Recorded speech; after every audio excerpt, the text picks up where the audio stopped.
Hello and welcome to episode 5 of Not Again with Sandy. This is a channel where I share mistakes that I have made in my knitting projects. I talk about the solutions I come up with, or maybe that I don't resolve it because I can live with it, and what lessons I've learned from each garment along the way. And if you knit, you've probably been here too. So my normal process on these channels is first I talk about a current project, status, and any lessons learned in that situation. And then we go on to a sweater I made in the past, not the far distant past. In my first video, I talked about how it was during the pandemic summer that I learned so much from podcasts on YouTube about all the things and patterns that I had just ignored before, had never been really taught were important, so I disregarded them. After that summer, I became much better at knitting. Not that I'm an expert, and I don't want to give that portrayal. I would consider myself an advanced beginner, early intermediate knitter. So no bragging here. So let's talk about my Leary tee. The last time we talked about it, I was just starting, or I was getting close to finishing the increases. Where am I in? I have now finished my increases that the pattern calls for. I'm holding out the possibility that I may make more increases if I decide I want this to be longer. The skein ran out before I finished the last bit of knitting before I start the short rows. So as I had mentioned, I'm just ending there for now, and I have begun knitting on the sleeve. So I only have one skein at a time. I haven't gotten very far. You can see it's not even 10 rounds, because at 10 rounds I'll have a decrease. But so far, so good. I'm interested that the short rows are more like waist length, upper hip length, but it really doesn't matter. Short rows, if you haven't worked with short rows before, are how knitters adjust for the fact that the back of our neck is higher than the front of our neck in terms of where it meets our body. And there needs to be some additional knitting in the back. But it's hard to knit just the back when you're knitting in the round, so the way they fix that is by using short rows that just go back and forth on the back and never quite make it around to the front. So they just zigzag back and forth in the middle of a round. And it can be a little confusing. As I've mentioned before, I like to do all my short rows at one time, so I am not distracted or have to set down my yarn and maybe lose track of where I'm at. If I can get them all done at once, then I can relax and move on to the next step. That's what works for me. But I've done short rows enough now, I'm not really concerned about it. One plus to this is sometimes short rows leave a little mark. You know, if you're using, I think anytime you're turning the yarn around and knitting back the other way, there's a slight difference in that stitch that you turn with. And I think having it lower is going to be less noticeable. Not that anyone really notices the upper back of what you're wearing, but if they don't have to notice it at all, what's bad about that? Okay, so I'm excited with that. I'll keep you posted where I'm at. Didn't have any, I did have one mistake. We can talk about it.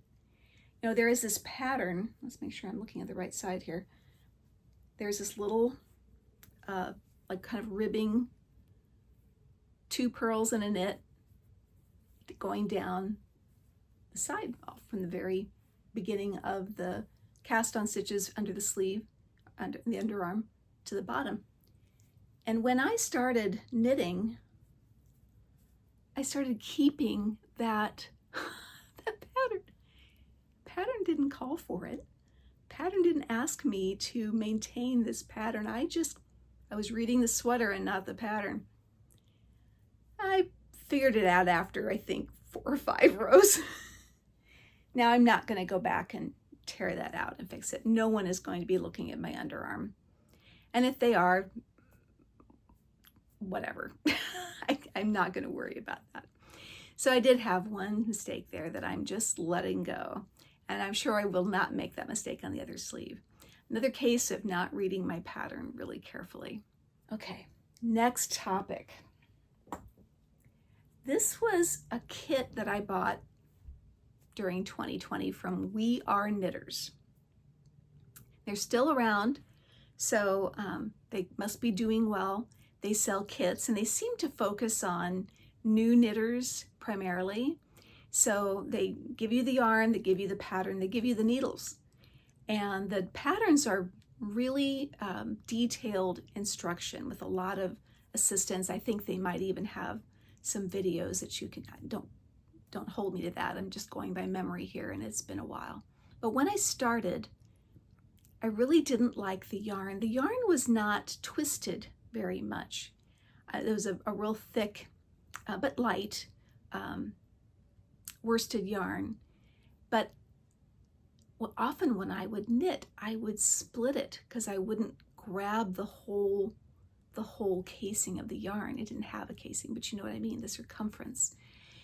And a little bit would pull out. And then when I looked back, I could see every stitch where that had happened. I thought, this yarn is not going to work for me.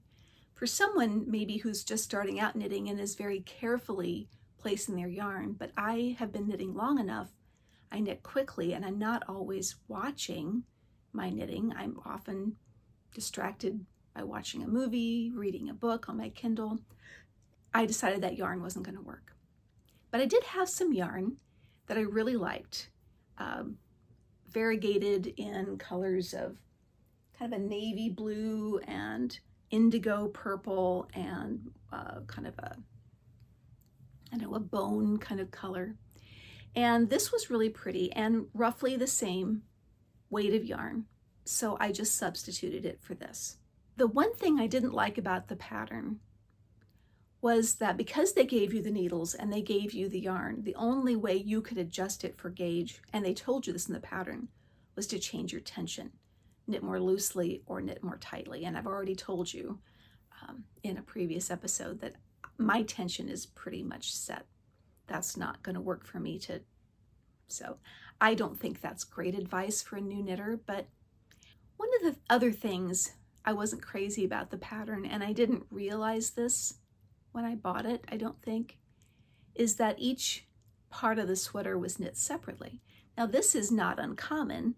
When I first started knitting things, I think the first sweater I knitted was actually a baby sweater when I was expecting my oldest daughter. And they frequently would have you knit the right front, knit the left front, knit the back, knit the sleeve, and then stitch it all together. You'd have to join the sleeve, you'd have to join the sides, and set the sleeves in, and it was all stitched together. It's not my preference. I really enjoy knitting in the round, top down or bottom up, and having as few seams as possible. Really, there really are no seams in a top-down sweater because you're knitting the sleeves in the round, you're knitting the body in the round, and you knit the yoke until you split a side for the sleeves. So it's really seamless, literally seamless. That's what I like, because when it's all done, I don't want to sew it together. That's probably because I don't think I'm very expert at doing it. I tend to just whip stitch it. I know on this sweater, I used a single crochet, and that's how I put it together. Single crochet stitch. And it worked fine. It looks fine, but it's not the approved method. So don't do what I'm doing if you want it to look better than my sweater turned out. One thing I will say about sweater, and I don't know if you can see this, but do you see how much this has pilled? And I can't even recall which yarn this was, and I'm glad, because I don't want to put it out there that this yarn was really pilly. I don't know if you can see this big round thing there, maybe. But The sweater is comfortable. I actually, because it's pilling so much, you can tell I do wear it. It's a cozy cardigan sweater. It had the same band that started around the hem and went around your neck and down to the other hem, like the Comfort Fade Cardi had. I would show you the pattern, but I think I threw it away. I can't find it. And since I tend to keep those things, in case I ever want to make them again, I must have decided that I'll never make this sweater again. So that was my experience with a We Are Knitters sweater. Only my experience. Clearly, they're still in business. Clearly, people are happy to use their products. So this was just my experience with them. All right, let's talk about my next item. Next item was the linen summer tee. Can you see that? Yeah. What you can't maybe see is that there was a really nice lace detail down the sleeve. And I had never done lace before. So as I chose my projects going forward in this point of my knitting journey, I looked for patterns that had an aspect of knitting I hadn't done before. And in this case, I thought a lace panel just down the sleeve would probably be enough of an experience with lace, rather than having a full top of lace that might be overwhelming. And I enjoyed the pattern. It turns out the pattern is written by Christina Corberreith, also known as Strick Ozate. Sorry. Same designer as the Leary tee I'm making. One thing I really liked about the pattern, since it was a lace pattern, she very clearly says, put a marker before and after your lace panels so you will always know where it starts and where it stops. And I have used that for nearly everything. Anything that repeats, color work, I've used it for lace work that went around the whole yoke. Having the sections that might be, I don't know, how many stitches were in that section, but it repeats, marked off by markers, was a great way to keep track. And if I knew as I was doing one stretch that I had not enough stitches for it, I knew right then I needed to resolve that and figure out what had happened to my stitch. So you're not likely to get too far down the road and all of a sudden realize I have a mistake and it's quite obvious, and what do I do now? So that was great. I enjoyed the pattern and I enjoyed the process. Lessons learned though, I'm going to show you pictures, but I'm also just going to hold this up. Look how kind of busy this variegated yarn is. Now this is a cotton linen blend.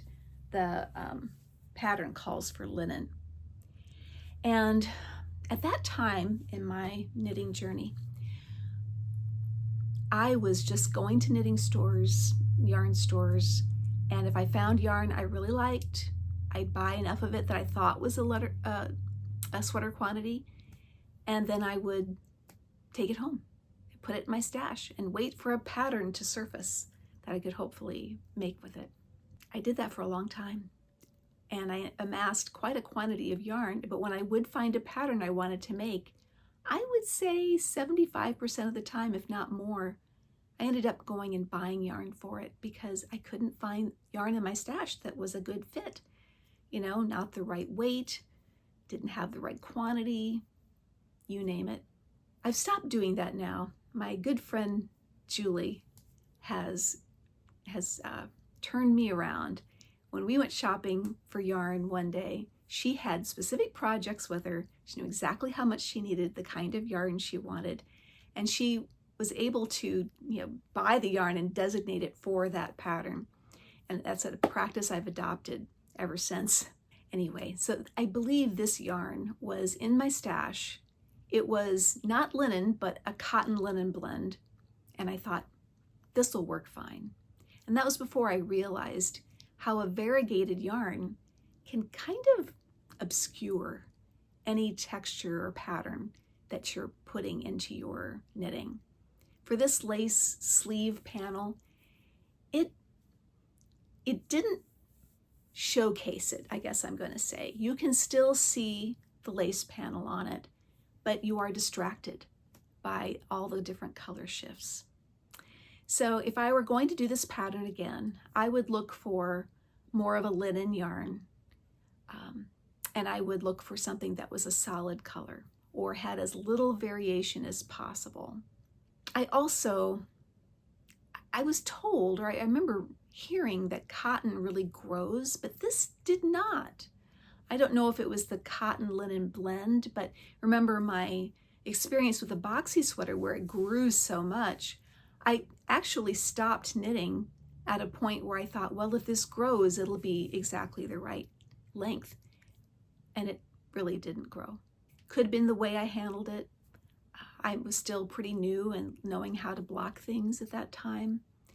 So for whatever reason, it's fine. It's a little shorter than I like, but I've actually worn it a lot. It's very comfortable in the summertime. That's where I think we're going to stop today. I just want you to know that you're not alone in your knitting adventures.